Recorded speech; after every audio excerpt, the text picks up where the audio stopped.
আমরা লাস্ট ভিডিওতে VLOOKUP এর এক্সাক্ট ম্যাচিং নিয়ে আলোচনা করেছি। আজকে আমরা আলোচনা করব অ্যাপ্রক্সিমেট ম্যাচিং নিয়ে। এখানে দেখতে পাচ্ছেন এই কলামে এমপ্লয়ি নেম দেওয়া আছে এন্ড বি কলামে তাদের স্যালারি দেওয়া আছে। এখন আমরা সি কলামে বোনাস বের করব। সো বোনাস বের করার যে রুলস সেটি হচ্ছে এখানে দেওয়া আছে। কারো স্যালারি যদি 0 থেকে 150,000 হয়, অর্থাৎ 0 থেকে 1,50,000 পর্যন্ত হচ্ছে 2%, 1,50,000 থেকে 3 লক্ষ পর্যন্ত হচ্ছে 10%। ঠিক তেমনি ভাবে 3 লক্ষ থেকে 5 লক্ষ পর্যন্ত অর্থাৎ 500,000 পর্যন্ত হচ্ছে 20,000। সো এখানে যে কন্ডিশন দেওয়া আছে এই কন্ডিশনের উপর বেস করে আমরা এই স্যালারি গুলোর জন্য বোনাস পার্সেন্টেজ কত হবে সেটি বের করব। যেমন এখানে দেখতে পাচ্ছেন 3,60,000, 3,60,000 হচ্ছে এই রেঞ্জের মধ্যে পড়ে, অর্থাৎ 3 লক্ষ থেকে 5 লক্ষ পর্যন্ত 20%। সো আমাদের এখানে রেজাল্ট হয়েছে 20%। আমি যখন একে 50 করে দিব আমার রেজাল্ট হবে 30%। আমার যখন 5,50,000 হবে দেন 30%। আমার যখন 10 লক্ষ হবে দেন বোনাস পার্সেন্টেজ হচ্ছে 40%। সো আমরা VLOOKUP এর এই অ্যাপ্রক্সিমেট ম্যাচিং এর মাধ্যমে এই কাজটি করতে পারি। আজকে আমরা এটাই দেখব কিভাবে এই VLOOKUP ফর্মুলার এই অ্যাপ্রক্সিমেট ম্যাচিং এই জিনিসকে আমরা কাজে লাগিয়ে এই বোনাস পার্সেন্টেজটি বের করতে পারি। সো চলুন শুরু করা যাক। শুরু করার আগে যারা এখনো চ্যানেলটি সাবস্ক্রাইব করেননি, ভিডিওর নিচে সাবস্ক্রাইব বাটন এবং বেল আইকনে ক্লিক করুন আমাদের নতুন নতুন ভিডিওর আপডেট এবং নোটিফিকেশন পাওয়ার জন্য। স্ক্রিনে দেখতে পাচ্ছেন এই ভিডিও সিরিজে আমরা কোন কোন ভিডিওগুলো নিয়ে আলোচনা করেছি এবং all playlist link is given in description. Check it out if you want to be master in Excel. So let's start.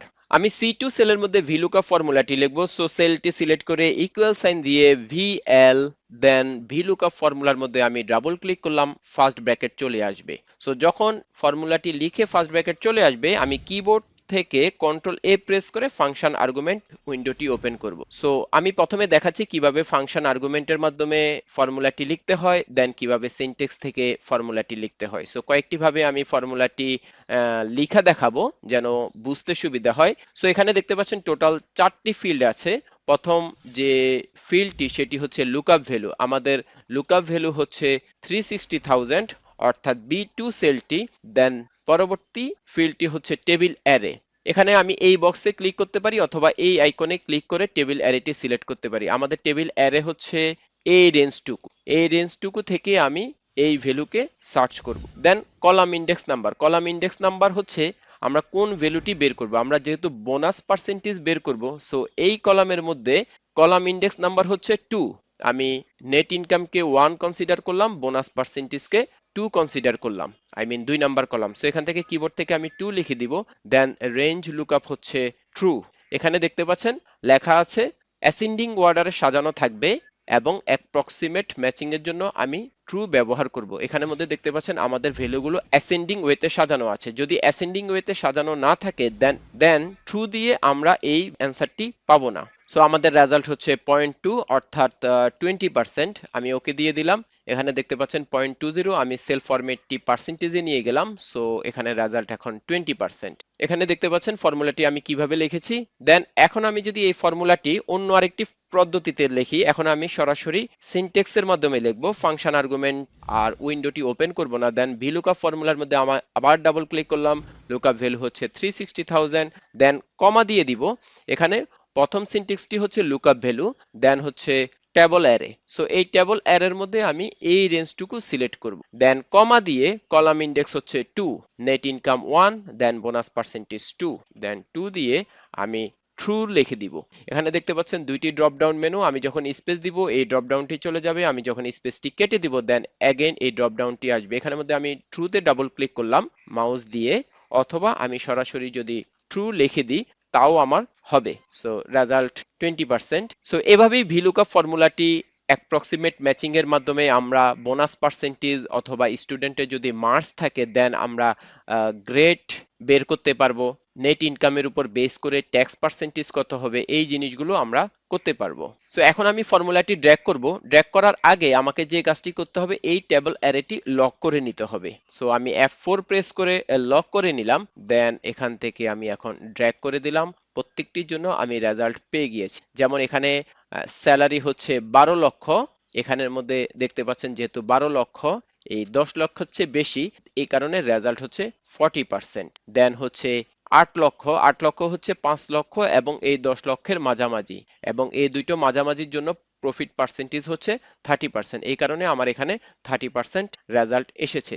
So এখন আমি যদি টোটাল বোনাস বের করতে চাই, আমি ইকুয়াল সাইন দিয়ে স্যালারির সাথে আমি কিবোর্ড থেকে প্লাস দিয়ে দিলাম, দেন স্যালারির সাথে পার্সেন্টেজ মাল্টিপল করে দিব। সো জাস্ট স্যালারি 3,60,000, উনি পাবেন 4,32,000 ইনক্লুডিং বোনাস। সো আমি যদি এখন ফর্মুলাটি ড্র্যাগ করে দিই, খুব ইজিলি অন্যান্য ভ্যালুগুলো আমি পেয়ে যাচ্ছি। এখানে আমি আরেকটি জিনিস দেখাই, আমি যদি এই ফর্মুলাটি আবার লিখি, এখানে আমি যদি অন্যভাবে যদি ফর্মুলাটি দেখাই, VLOOKUP লুকআপ ভ্যালু হচ্ছে 3,60,000। এখন আমি এই টেবিল অ্যারে এই সিলেকশনের পরিবর্তে আমি যদি এখানে কলাম সিলেকশন করতাম, তাহলে আমি দেখি আমার রেজাল্ট কি আসে। আমি এখান থেকে ট্রু দিয়ে দিই, ব্র্যাকেট ক্লোজ করে এন্টার। সো দেখতে পাচ্ছেন আমি যদি ডলার সাইনের ব্যবহার না করতে চাই, জাস্ট আমার কলামটুকু সিলেক্ট করে ড্র্যাগ করে দিলেই আমার রেজাল্টটি চলে আসবে। সো এখানে আমি তিনটি পদ্ধতি দেখিয়েছি। প্রথম পদ্ধতিতে আমি ফাংশন আর্গুমেন্টের মাধ্যমে আলোচনা করেছি, দেন টেবল রেঞ্জ সিলেক্ট করে সিনট্যাক্সের মাধ্যমে ডলার সাইন ইউজ করে কিভাবে ফর্মুলাটি লিখতে হয় সেটি নিয়ে আলোচনা করেছি, অ্যান্ড দেন অ্যাট লাস্ট আমরা কিভাবে কলাম সিলেকশন করে এই কাজটি করেছি সেটা দেখেছি।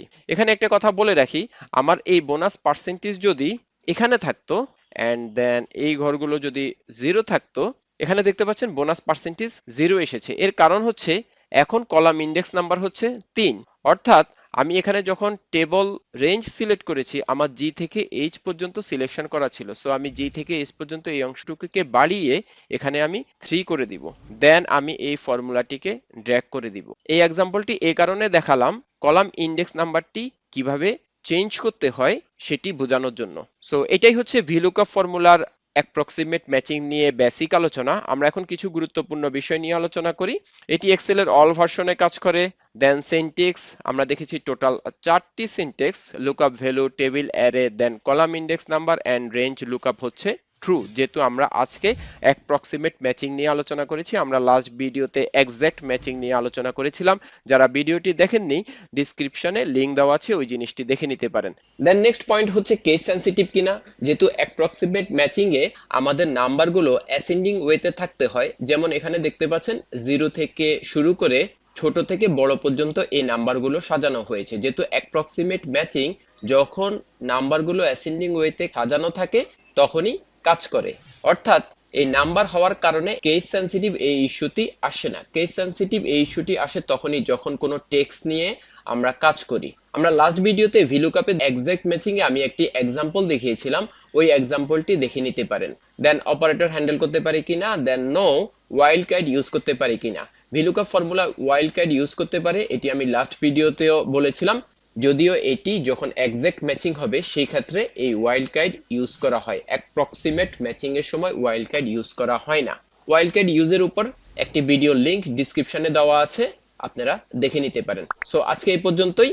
যারা এখনো চ্যানেলটি সাবস্ক্রাইব করেননি, চ্যানেলটি সাবস্ক্রাইব করে নেন। স্ক্রিনে দেখতে পাচ্ছেন আমরা এই প্লেলিস্টে কি কি ফর্মুলা নিয়ে আলোচনা করেছি। সো কোনো ফর্মুলা যদি মিস করতে না চান, এখন এই চ্যানেলটি সাবস্ক্রাইব করুন। যে কোনো problem, VBA coding, excel related, graph, chart, pivot, power BI, যে কোনো প্রবলেম আমাদেরকে ফেসবুক পেজে জানাতে পারেন, আমরা আপনাদেরকে সাহায্য করার চেষ্টা করব। So see you in next tutorial.